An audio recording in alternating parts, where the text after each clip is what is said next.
Hey guys, what's going on? Welcome back to my channel. In this video, I'm going to be showing you guys pretty much my whole entire workout routine, specifically to leg day. So everything from what I do before I work out to my warm-up to my glute activation and to the actual warm-up itself. So I hope this is helpful for you guys, and I hope this gives you a better, more accurate look on the actual way a workout goes.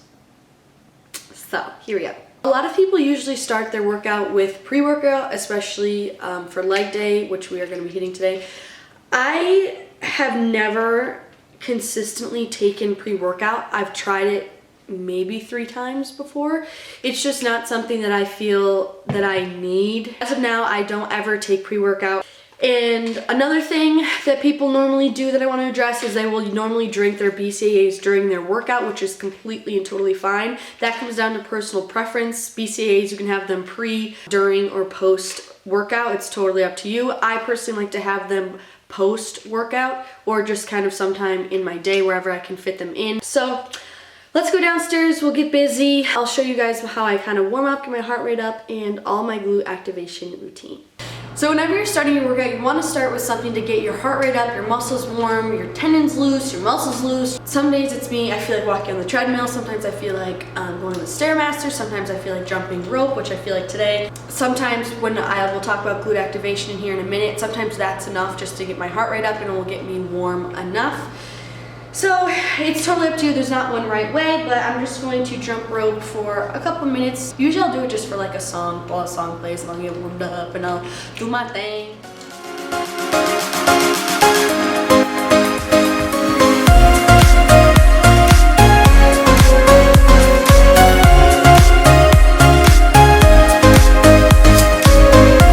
Over here. Then I move into, I'm sorry. I'm making you guys look at me when I look like this. I just don't think it's gonna get better. I really don't. Then after that, I move into glute activation always. I never, ever, ever do leg day without some sort of glute activation. If I don't have these bands, I will figure out something else. Again, it's not really like my whole routine, but I do something to wake my glutes up before I actually begin my workout. Glute activation is pretty much exactly what it sounds like. You're activating your glutes, you're waking them up. Especially if you have stubborn glutes, this is a huge, major step that you do not want to miss. Basically, it just helps your workouts be more efficient and helps your glutes fire better and more efficient and just more readily during your workout. So these right here are crucial. They are mini bands or mini resistance bands. These I got from Amazon for literally $10. So basically what I'm going to be doing is a bunch of technically body weight movements, but with this band around my leg. But I don't want you guys to think that if you have these bands, you are SOL and you can't do glute activation, because it's totally wrong. You could do glute activation with your body weight or just with light weight in general. So let me show you guys what's going on down here. Down here. All hell is breaking loose right now. Righty tighty lefty loosey, bro. Alright. Got it. I usually don't do sets of these. I'll pick a couple of these exercises and do them just once. If I feel like I need to do them again, I'll run through them again, but I usually just do one of each. Alright, so I thought it would just be easier if I did a voiceover for this. So first, we are going to start off with 1 3/4 squats. So what we're going to do is come down into the squat, come back up 3/4 of the way, come back down, and then squeeze all the way up to the top. Here it's really important to go slow and controlled to really allow yourself to feel it in your glutes. The slower the better, honestly. And you really want to make sure you're pushing up through your heels to help yourself squeeze through your glutes and allow your glutes to be what is pushing you up out of this squat. Then we're going to move the band down to around our ankles, and we're going to be doing side steps. This is great to warm up our hip abductors or the outer booty, and we're just going to be stepping side to side. I'm not sinking all the way into a squat to help shift the focus to my outer booty and less on my quads. Then we're going to move the band back up to above our knees, and we're going to be doing kickbacks. Here it's really important to make sure your back is really flat and neutral. We don't want any stress in your lower back or your neck, and you really want to make sure that you're driving through your heel when you're performing that kick. Then we're going to be moving into another hip abduction exercise. This one is pretty self-explanatory, just going to be kicking out to the side, and this is great to, again, warm up that outer booty. Then finally, we're going to be doing donkey kicks. Here I'm trying to show you that I am leading the movement up with my heel. This really helps me hone in on my glutes and really isolate that contraction in my glutes. Hey guys, this is my older sister, Sophia. Okay guys. Alright, so this is a brief... She's not wrong. Okay, seriously though, this is a brief intermission because last leg day I tried to show you guys, my camera died. But I don't want to refilm my whole warm-up because that's like pretty much the same as of every leg day. So basically I'm going to be in a different outfit, and it's because I'm in a different outfit because this is a new day. So let's go. Hashtag leg day, hashtag Katja by. Don't worry, so. We're starting off this workout with hip thrusts. These are my absolute favorite move to build the glutes.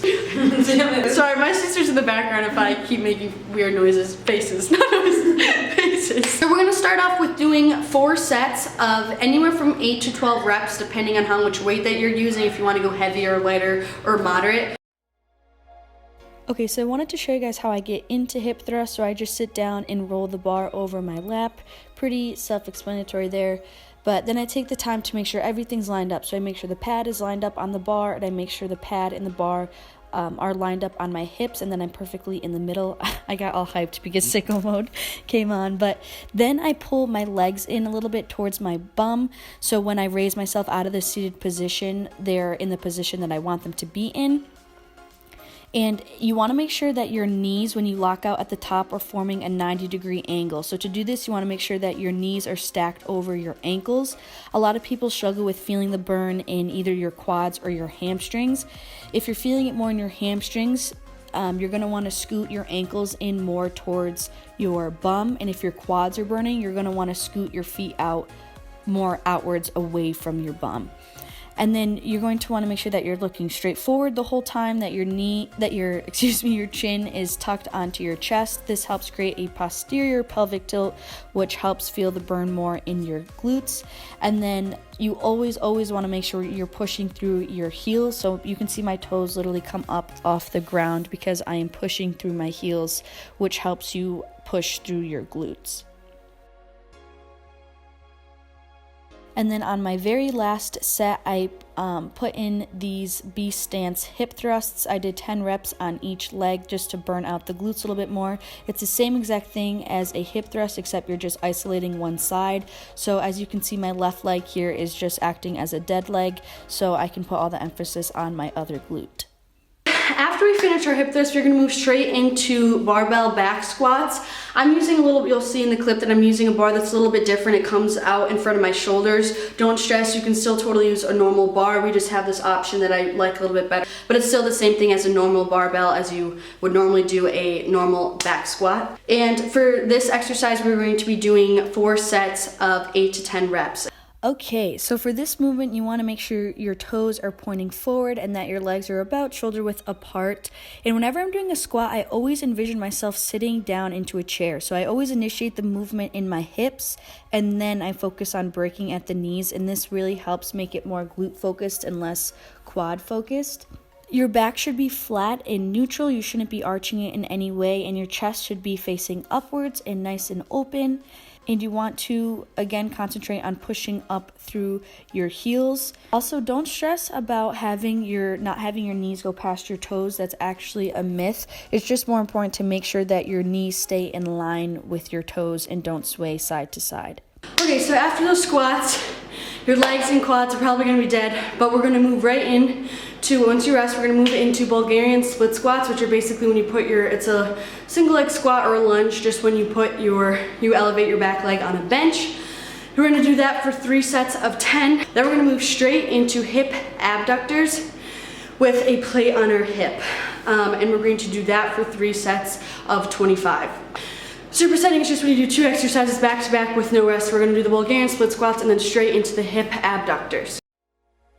Whew, Okay, so Bulgarian split squats, these are a deadly killer, but I absolutely love them for hitting that under booty.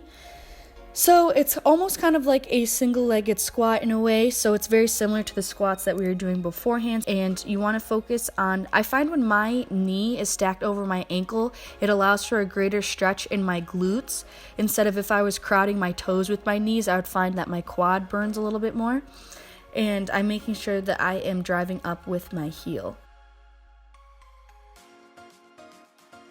Then for these hip abductions, this is exactly the same exercise that we did when we were doing our glute activation, except now with a weight.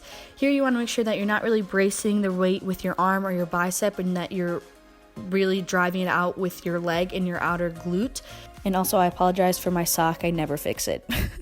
Alright, so next we're going to be doing another superset, and this one is going to be more towards the glutes and the hamstrings and less concentration away from the quad. So first we're going to start off with cable glute pull throughs, one of my favorites for glute isolation, and we're going to we're going to superset that with the line hamstring curl machine. So it's really going to be a hamstring and glute bundle power smash right now before that we finish up our workout. These glute pull throughs are fantastic for the glutes and the hamstrings. It really is originally a hamstring exercise, but if you can see that I am breaking a little bit more at the knees and bending a little bit more at the knees instead of keeping my legs straight, this helps shift the focus to make it more glute focused instead of hamstring focused.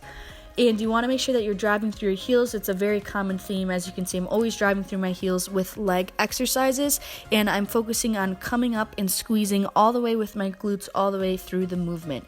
You also want to make sure that you're not pulling the weight at all with your arms. Your arms are just a hook for the weight.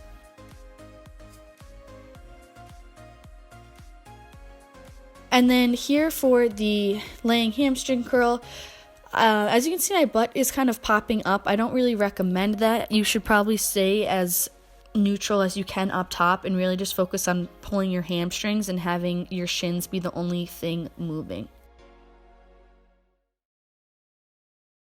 I don't want to be fake news. I want to let you know that I don't know if you even noticed how much weight I was using, but I did have to put it down with my second and third set because I was just so toast between. I've honestly never supersetted those two things together, and my hamstrings are on fire. Don't feel like you need to go super heavy.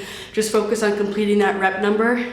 So go as low as you need to. I even needed to drop my pull through weight down one notch as well because I just was toasted. So for our last exercise, and kind of as a cool down a little bit, we are going to do cable hip abductors. So just to let you guys know that abductors are used to help get that rounded effect of the glutes, which I'm really trying to get because I have a very straight athletic build naturally, so I want to round out the glutes and my hips a little bit. And we're going to do 3 sets of 15 reps as well on each leg.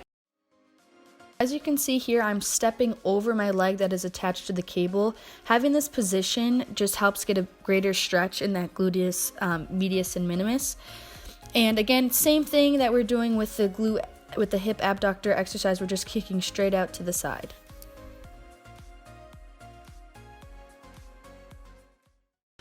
Alright guys, that was a absolutely killer workout. I don't know about you, I'm dead. If you made it this far, congrats. Go you, give yourself a pat on the back. I'm not even exaggerating, my whole entire lower half is throbbing. Except for my calves, because I don't have those. I can't do this, I'm so frazzled after a workout, I can't think of what to say. But thank you guys so much for watching. I hope you enjoyed the workout, I hope you learned something, and hopefully I'll see you guys in my next video. Bye. Of course, after I turn off the camera, I remember what I want to say. What I wanted to say was, if you are looking to build your legs and glutes and just build in general, you want to make sure you're in a caloric surplus. This is a huge killer workout. This worked so many parts of your bodies and really big muscles in your body, so you really want to make sure you're refueling properly. And make sure in your post-workout meal that you have a lot of protein, a lot of good carb sources, and healthy fats. So really make sure it's super important to fuel up after your workout if you want to see growth. So don't just go home and sit on the couch and eat potato chips. It doesn't end here. Make sure you go home and have a really good, thorough, nourishing meal to get those booty gains. We gotta make sure that we're doing all aspects of it, not just half the job. So anyways, that's it. Bye again. Love you guys. Thank you guys for watching. That's it. Okay, I'm gonna go now. Okay, bye.